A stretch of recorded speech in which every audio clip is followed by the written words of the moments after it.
राहु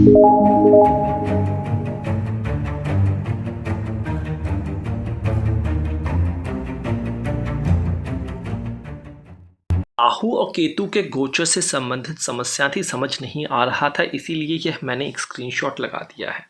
देखियो यहाँ पे हम गोचर करेंगे, बात करेंगे चंद्रमा से, चंद्रमा की, क्योंकि राहु केतु का मन पर सीधे प्रभाव होता है। गोचर जो है चंद्रमा से पहले प्रेफरेंस दी जाती है, क्योंकि सारी इंस्टिंक्ट जो होते स्टिमुलेशन हमारा ब्रेन करता है, तब बॉडी उस पर रिएक्शन करती है, लग्न उस पर कार्य करता है। और राहु केतु के बारे में पराशरी जी ने क्या कहा था उसको समझिए। इस वीडियो में मैं सिर्फ और सिर्फ बताऊंगा किन किन भावों में ये अच्छे फल देते हैं। अगली वीडियो में बताऊंगा कि किन किन भावों में क्या क्या फल हो सकता है।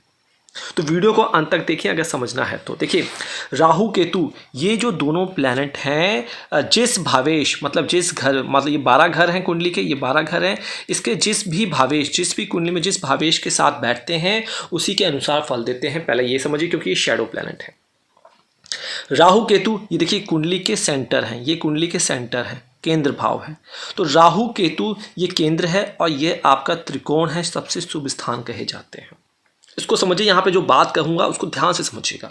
राहु केतु केंद्र में हो और त्रिकोणाधिपति से युक्त हो या दृष्टि हो, समझिए, मतलब राहु मान लीजिए यहाँ पर हो, राहु यहाँ पे हो सकता है, ठीक है, तो केतु यहाँ पे होगा, केतु यहाँ पे होगा। इसी तरह से राहु केंद्र में कहीं भी हो और आपकी कुंडली के 5वें घर का मालिक और 9वें घर के मालिक के साथ बैठा हो, समझ गए। एक केस तो ये हो गया, ठीक है। अब इसको हम हटा देते हैं। दूसरा केस जस्ट इसका अपोजिट है, वाइस वर्सा है, जैसा यहाँ पे बात किया। राहु केतु अगर मान लीजिए कुंडली के यहाँ पर बैठो, राहु बैठा हो या केतु बैठा हो, 5वें ये त्रिकोण भाव होते हैं, ठीक है। ये भी कुंडली का त्रिकोण ही होता है, ठीक है, केंद्र में भी आता है, त्रिकोण में भी आता है।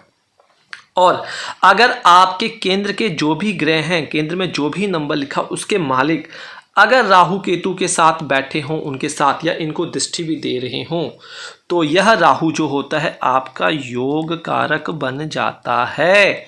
इसको आप समझिए कि राहु योग कारक कब बनता है। सेम चीज आप राहु और केतु पे अप्लाई करते हैं, ठीक है। तो कहने का मतलब क्या है, अगर चलिए मैं इस वीडियो में आपको एग्जाम्पल ही समझा देता हूँ। अगली वीडियो में बताऊंगा मैं कि गोचर में किन भावों में अच्छा फल देते हैं और चंद्र राशि में अगर राहु केतु कहाँ बैठे हैं तो आपको शुभ फल देंगे। चलिए मैं यहाँ पे इसको और विस्तार कर देता हूँ आपकी सहूलियत के लिए, क्योंकि मुझे पता है आप कंफ्यूज रहेंगे। एग्जाम्पल लेते हैं हम। मान लीजिए यहाँ पे 6 नंबर लिखा है, तो 7 यहाँ पे होगा, 8, 9, 10, 11, 12, 1, 2, 3, 4, 5 इस तरीके से नंबर होंगे। और ये कौन सी बन जाती है, कन्या, और मैं इसे लग्न कुंडली मानता हूँ। ये आपकी D1 चार्ट है, ठीक है जी। D1 चार्ट की बात कर रहा हूँ, D1 चार्ट में ऐसे बैठे हुए हैं। गोचर की बात अगली वीडियो में करूँगा।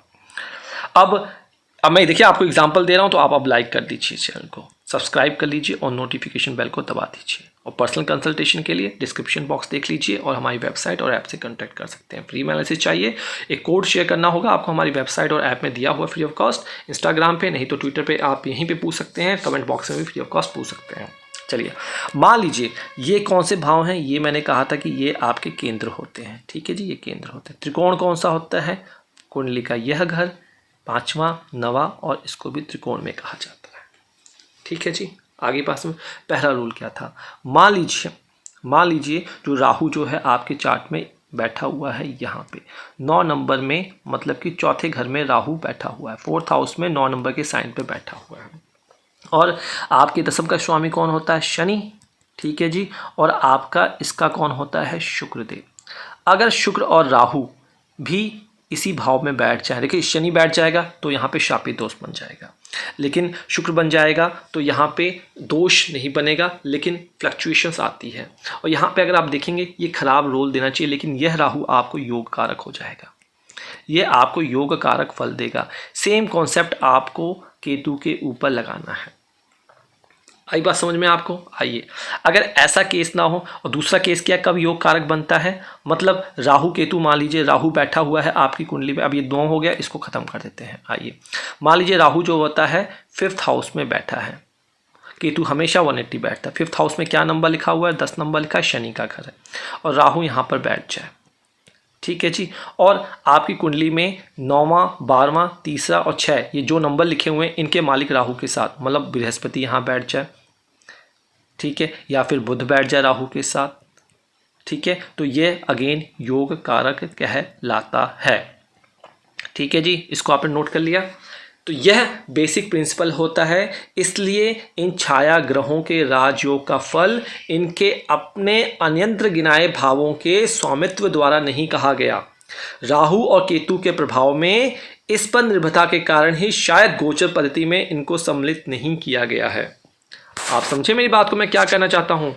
और इतना कुछ होते हुए भी जितने भी यथाकर्चक हैं जिन्होंने ये वैदिक शास्त्र लिखा है, राहु के संबंध में कुछ बातें कही हैं कि ये किन भावों में अच्छा फल देते हैं चंद्रमा से, वो मैं आपको अगली वीडियो में बताऊंगा। तो यहाँ पे समापन दीजिए, और पर्सनल कंसल्टेशन चाहिए तो डिस्क्रिप्शन बॉक्स देख लीजिए और वेबसाइट को स्क्रॉल आउट कर लीजिए, और चैनल को अभी सब्सक्राइब और अपने दोस्तों के साथ जरूर शेयर कीजिएगा। तब तक के लिए इजाज़त दीजिए, नमस्कार।